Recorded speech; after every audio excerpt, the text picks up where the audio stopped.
Hello, everyone, and welcome to the Notorious Money Show. It is a Sunday special edition of Reading Time with your boy Adrian. Today, I will continue reading from chapter 1 of the book Thou Shalt Prosper, written by author Rabbi Daniel Lapin and a foreword by Dave Ramsey.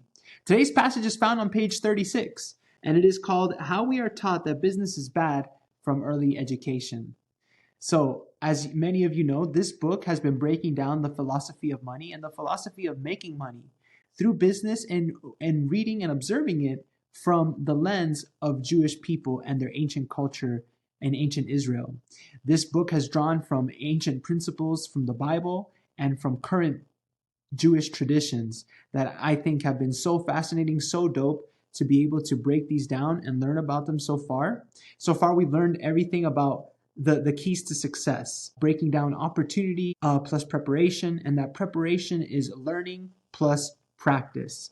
We have learned a lot about trustworthiness in our relationships and in business, and how the Jews believe from a little age they believe in being trustworthy, and in that professions in finance, such as being a banker or lending money, are an honorable service because they're able to lift other people out of poverty and to become self-respected as they build their own businesses or build their own empires. So they have fled to always the banking industry or the finance industry, one, because of need in their history, but also just because they believe that providing this service and being loyal in that service is a huge benefit to all of society and to the economy. I have loved reading this book. Again, if you have not gotten this book, please order it, get it, and I hope that you enjoy me reading and reacting to it live. So the title of this passage is How We Are Taught That Business is Bad from Early Education. Before I go into this from an American lens, I want to offer some perspective that I have had from experiences traveling to Peru, which is the country of my parents, which is my heritage. I have had the opportunity to visit Peru twice. Something that caught my attention and that I think will relate to a lot of people who are from third world Latin American countries or third world countries in general, is just that it is chaos. It is unorganized. When you go to Peru, what you admire from the people is that they are grinders, they are hustlers, but there is no organization in the United States where the streets are clean. You need to have licenses to be able to go out and sell certain things or to build certain things, to have certain businesses. Over there, especially when you're talking about the food industry or talking about most other industries, people are out there just trying to provide any service, whether it's cleaning your window at a red light or getting on a bus and cleaning your shoes, any service, or selling food, just putting up a little shop, just any table, and just starting to make sandwiches or sell food right there. There aren't any no licensing, no nothing, because it's all unorganized. People just wherever they are, wherever they live, they are just able to literally start a business on the corner and start selling so that they can provide for their families. I will never forget is two experiences. One of a little boy that got on a bus. I was taking a bus, or what we call in Spanish a combi, like a mini size bus where they fit in, like there's only space for 20 people, but they fit in like 60 people in that bus at a time, or in the combi. And something that caught my attention once is how a little boy got on the bus once and was just able to articulate his purpose for selling some chips and water and gum. And he would go on a long public address to all of us who were sitting there and standing. Now, for me, being a tourist and being there in Peru for the first time, I was just astonished, and I looked at everybody's face like no one was paying attention to the little boy. Maybe people on the bus when they're sitting, or they're just focused, right? Everybody's so focused on just being able to grind and produce and make money for their families, that during the workday, right? I'm a tourist, so obviously I'm more observing everything around me. But everyone there is just like, well, whatever. There's just another kid or another guy coming onto the bus who is eventually going to ask for money. But what I was so impressed from this little boy was that he got on and he just addressed everyone and was able to articulate in Spanish with precision, even better than I am right now, with precision, and just go on a beautiful soliloquy and just a life story about how he is here. He had traveled from another city and he was wanting to provide and help his family. And he wanted to make some more money. Now, that's the long story short of it. But he went into huge detail, and I just remember looking around, and everyone is just ignoring, not trying to make eye contact with the boy.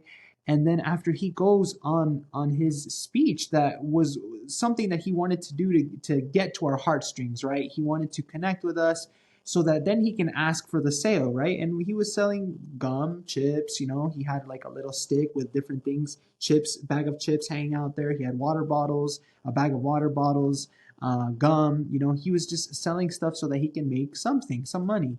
And I just remember after he finished his speech, and we are on there, just imagine the bus driver is driving, and he's like right in the middle of everyone. I'm all the way in the back of the bus, and I'm just hearing this speech, and I wanted to get up and kind of give a round of applause for his delivery, but everybody's just ignoring him. And then he finally finishes, and then he starts walking down the aisle and asking people if they want something and if they could contribute to his business, to his selling, to purchasing one of his products.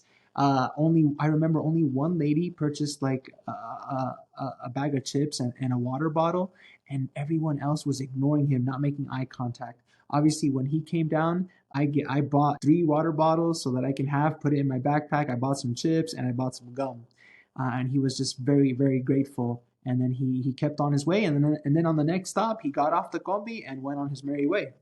But it was just crazy that everyone was just so focused on their grind and most likely on their struggle, right? In a third world country, people are poor. They're just trying to pay the bills. They're just trying to get home and see their families.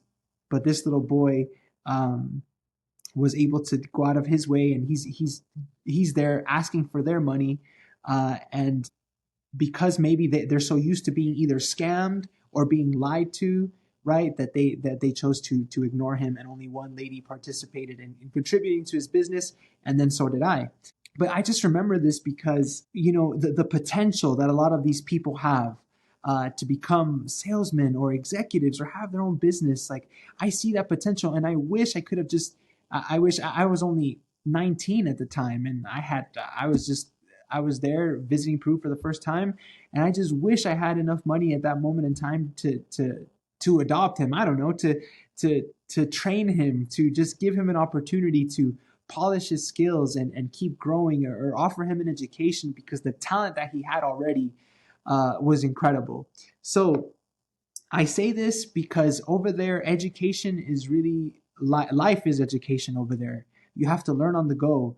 And public speaking is something that people just need to adapt and just need to do. They need to adapt to their necessities, and they just have to go out and sell and produce so that they can survive. When I saw this title, How We Are Taught That Business is Bad from Early Education, I was like, man, here in the US, and especially this book being written in 2010, in the start of the century, how our movies, how our culture has barely just shifted right now to the idea that entrepreneurship is really good, or creating a business. But especially in South America and even here in the United States, in our movies, we always portray executives and businessmen as evil, or people that are trying to scam you or just get more money at the expense of others. So I am going to go ahead and dive into this passage, and I hope you guys enjoy it and hope you guys like it. So, how we are taught that business is bad from early education. It is sad that everyone seems to have been conditioned to moral skepticism regarding business. Imagine watching a high school teacher asking each of her students in turn to tell the class what career path they were interested in selecting and the reasons why. One boy stands up and announces, "I want to become an environmental consultant so I can ensure clean air and water for all." Everyone cheers. Man, so typical, especially like everybody, right? You say you care about the earth and care about the planet, and everybody gets up and cheers. The next student informs the class that she wants to become a medical researcher in order to find a cure for AIDS. Everyone applauds wildly. Another student reveals that his dream is to become a teacher. so that I can help poor youngsters step onto the elevator of the American dream. Everyone gasps in admiration at the idealism of the future educator. Finally, the last girl is asked for her plans. So, right up to this point, everyone is getting up and they want to become something in the future that is either helping the planet or healthcare, right? Or becoming a teacher. All of these, which is fascinating because aside from healthcare one, becoming a teacher in America or even an environmental consultant, I don't know, I haven't checked, but I'm assuming they don't make as much as an engineer. So these professions are more like trying to give to people. So continuing on, it says, finally, the last girl is asked for her plans. She furrows her brow for a few moments and then slowly and clearly says, I want to become a highly successful business executive so I can improve the world and make a difference in many people's lives. I think that in most schools, guffaws of raucous laughter would greet this perfectly reasonable statement. So she says, I want to become a highly successful business executive so I can improve the world and make a difference in so many people's lives. I think that is true. Number one, kids would probably just be like, what do you mean a business executive? What does that even mean? Because obviously business is so generic. Well, what are you talking about? But yeah, I definitely, in this one, if the girl gets up and says that after everyone says, I want to help the planet, I want to cure AIDS, and then I want to become a teacher, everybody would be like, boo, or that sounds so boring, right? Continuing on, it says, this is not such an imaginary lesson. Between 1990 and 1995, Germany lost nearly 500,000 jobs. Although some of the economic battering experienced by the Germans during this period might be attributable to costs incurred in the reunification of East and West Germany, the German weekly magazine Wirtschaftswoche presented a different explanation.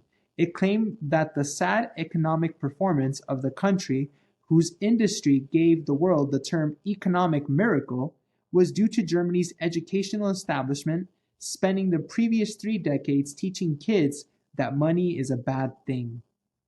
Wirtschaftswoche surveyed the country and revealed that 40% of Germans say they regard entrepreneurs as exploiters, up from 17% since the last poll in 1965. They discovered that a majority of 16 to 19-year-olds, presumably an age group ready for risk, says no thanks to the idea of starting a business. The older age groups who attended school prior to those years and escaped the educational anti-business indoctrination showed far more enthusiasm for entrepreneurial activity. When organizations, countries, or companies allow themselves to believe that making money lacks social value, they should not be surprised to see their economic performance decline. The same holds true for individuals. Man, that is such a bar, and what a way to kind of compare that. So in Germany, 16 and 19-year-olds who, at that age, it's YOLO, right? You only live once. You're ready to take on any challenge, and you can make money anyways. You think you have the utmost power and confidence to do it, to hustle, right?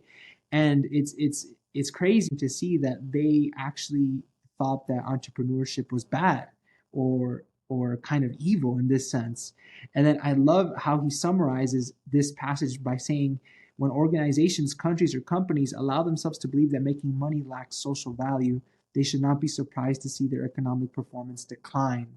And that brings me to something that I will share and preview this week. I am going to be reviewing the World Economic Forum talk and speech delivered by President of Argentina, Javier Milei, who is a libertarian, the first in world history to become president of his country. And something that he talks about in that speech is how as an executive or an entrepreneur, someone who is starting their own business, that they should not be ashamed for doing this. Argentina used to be one of the about 120 years ago was the first world economic power. Yet after 20 years of being that world economic power and hugging socialism, their economy declined. And a lot of that was because of the message behind hating business and hating people who aspire to make money, right? And I think not only from education, We see that kids are taught that, hey, like businessmen in ties or in shirts, right? Those are businessmen, and they are scammers. They are not good. When really, businessmen of all shapes and sizes are producing services and products that help benefit our life and make our life easier. It's not just, obviously, it's straightforward, right? A teacher, we know that a teacher is helping children and teaching them, helping them gain an education. We know, obviously, that healthcare providers are restoring life or preserving life. And we know, obviously, that we should do better with the planet, right? But after all is said and done, a businessman contributes equally, if not more, than those people to society. So I love it that when we do not teach our young people at the start of their life, at a very young age, that business is good, that entrepreneurship is good. What is entrepreneurship? What are the skills to be out and give a speech to random people? Just like the little boy that I was talking about in Peru. See, those skills and those things are not taught in our education system here in the United States, and I wish they were. Because another bar that this book has written is that a person never comes and finds wealth unless they develop social skills. There's so many skills and so many things that business people, entrepreneurs bring to the table that are not taught at a young age and would inevitably help anyone in any profession. But I just think when our country, when we create movies or any content saying that, hey, like it's bad for you to want to provide services to make money, I think that is a wrong mindset. And we've already started to see a huge change as through TikTok and other social media platforms, people are wanting to not only escape the grind, but obviously start their own thing, which I think is a great step, as long as they know that starting their own thing equivalates to serving others. And that is what I have loved so far about this book. I hope that you guys love this passage and love the review. I will see you guys tomorrow as we dive deeper into this book. Again, I hope you guys have a blessed Sunday. This was the Notorious Money Show. Please give me a like, subscribe if you appreciate this content, and I'll see you guys next time.